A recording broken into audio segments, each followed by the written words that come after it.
Storybook land, immortalized in legend and lore by Rudyard Kipling, steeped in ancient ways and thrust into modern times.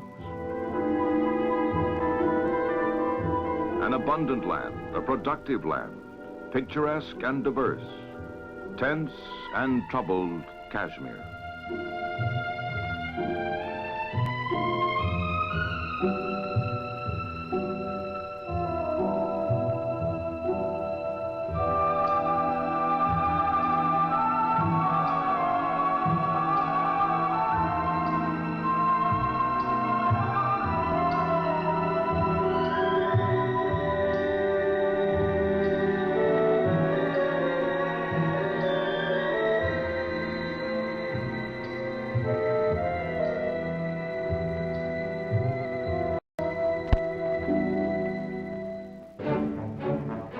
(1609), ships of the British East India Company open up trade with India, offering at first wealth in exchange for goods.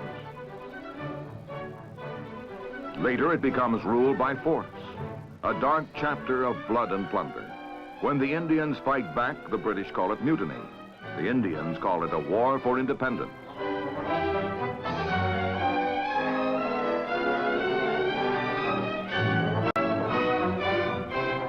In 1858, the British government takes power from the East India Company, and viceroys rule in the name of the distant but all-powerful Crown.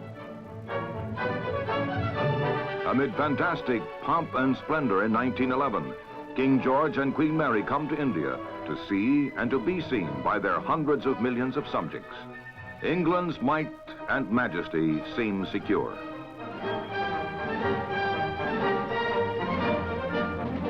But the shy son of an obscure Indian official will one day humble that empire and set his people free.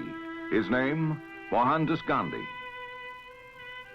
Shunning traditional family occupations, ignoring parental objections, he goes to London to study law. As a young attorney, Gandhi settles in South Africa and takes up the cause of equal rights, founding his concept of non-violent action.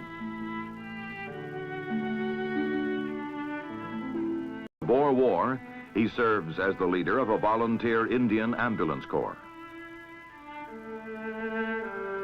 Then, accompanied by the wife he had married at 13, Gandhi returns to India.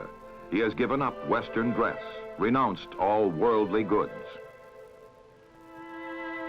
And he finds that his fame has preceded him. Indians expect a lion, a giant of a man.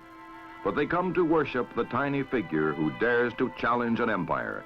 And they believe him when he says inner freedom will lead to outer freedom. His campaign of non-cooperation becomes a campaign against foreign-made cloth.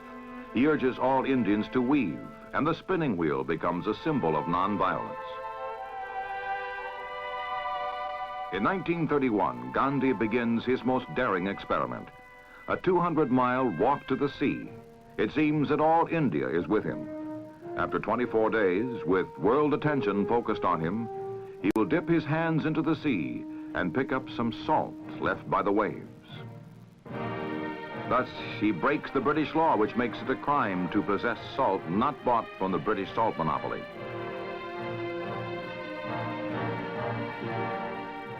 Then, every villager on India's long coast wades into the sea to collect salt. Salt, says Gandhi, is as essential as air and water, and the salt of the earth and sea rightfully belong to India's people. The battle for independence cannot now be stopped as Mohandas Gandhi walks off serenely to jail. Thousands of Gandhi's disciples are imprisoned with him. Non-violence, says Gandhi, requires more bravery than violence. Pandit Nehru, Gandhi's chief disciple, is among those arrested by the British. In the next 15 years, as India struggles toward independence, Gandhi undertakes a series of fasts to protest against continued foreign rule. To his followers, he has become the Mahatma, the great soul.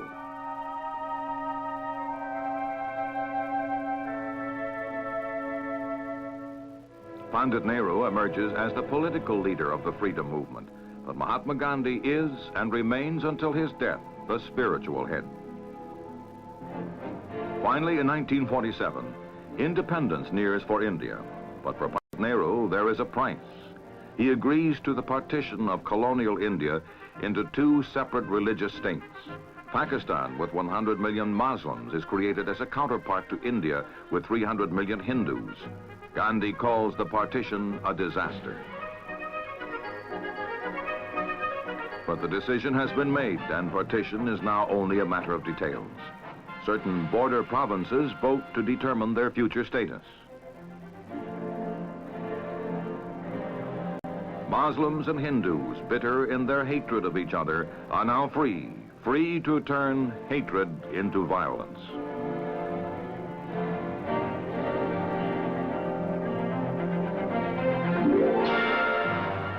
August 15, 1947, Independence Day for India and Pakistan, but Gandhi is not present. Why the celebration, he asks. I see only rivers of blood. Already the province of Kashmir is in dispute. Pakistan, the shaded area, and India lay claim to the territory, which is roughly the size of Idaho.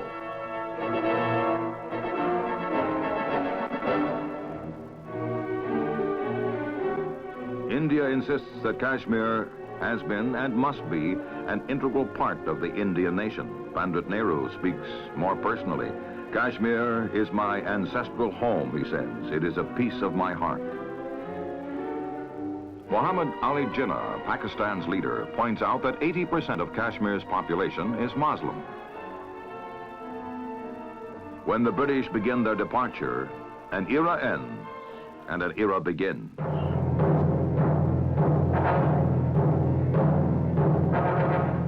Prejudices and passions explode, neighbor against neighbor, Hindu against Muslim, in an unholy war that takes more than 500,000 lives.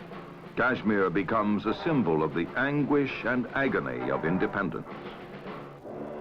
When the United Nations Security Council meets in Paris in 1948, India and Pakistan accuse each other of aggression in Kashmir. After months of hearings and debate, the Council succeeds in drawing a ceasefire line that gives 1/3 of Kashmir to Pakistan and 2/3 to India. It also orders a plebiscite to determine the wishes of the people in the territory. Pakistan agrees, India does not.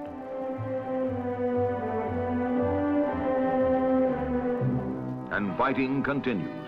In 16 years, 20,000 people die in battles along the ceasefire line. Then in 1965, something new happens. Armed guerrillas begin a campaign of attacks on Indian posts deep inside Kashmir. The men, after being captured, are identified as Pakistanis by a United Nations truce team. They apparently have been trained, armed, and sent by the Pakistan government. Dazed, helpless, bewildered, the victims of the new aggression can only weep. India responds to the guerrilla attacks by sending troops across the ceasefire line to seize 3 Pakistani outposts. Prime Minister Lal Bahadur Shastri tells his countrymen that the action has been taken to end once and for all infiltration and aggression by Pakistan.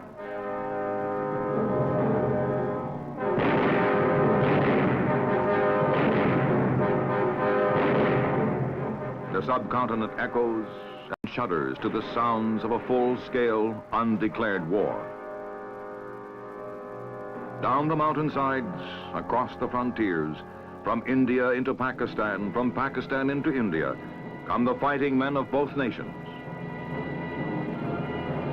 Flames and smoke rising from the bombed-out villages and towns of Kashmir dot the once peaceful countryside. Again, refugees clog the dirt roads of the troubled land, fleeing with whatever earthly possessions they can carry. The innocent victims of ancient hatreds are a living reminder of the words that Mahatma Gandhi spoke on Independence Day. I see only rivers of blood. With this grave new threat to world peace, the United Nations Security Council is summoned into an emergency session in New York. It is the 125th meeting on the recurring Kashmir question.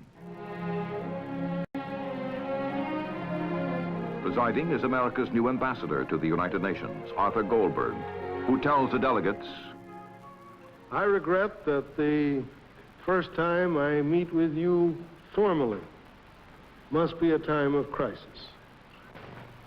India was the first to destroy the atmosphere of moderation which was sought to be established between the two countries. India offered gratuitous provocation to Pakistan as much as to the United Nations when in December 1964 it proceeded to annex Kashmir so as to thwart forever the self-determination of the people of Kashmir. The present hostilities originated with large-scale infiltrations of armed and unarmed personnel from Pakistan, and until the activities of such personnel cease, and until all such personnel are withdrawn from the Indian side of the ceasefire line, peace cannot be restored, for which Pakistan must accept full responsibility. We should in this council act quickly. We should speak with one voice. We should make our call for an end to conflict unanimous and unmistakable. In doing so, we should be speaking with the true voice of the United Nations. I now put to the vote the resolution in document S/6662. Those in favor will please raise their hand. Il n'y a pas d'objection, je mets au vote le projet de résolution S6662. Ceux qui sont pour sont priés de lever la main. by a unanimous vote of nations large and small, the Council asks for an immediate ceasefire and settlement through negotiations directed by Secretary General U Thant.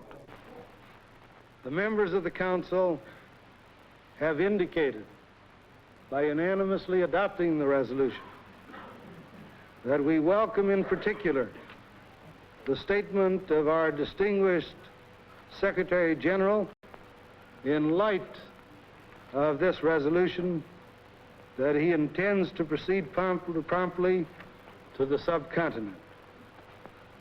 We hope, we know that his prestige, his impartiality, his fairness, and the dignity of his office may help bring this tragedy to a prompt close and point the way towards establishment of an enduring peace between these two great countries. We, the members of the Council, indeed the people of the world, ask for no more, we expect no less.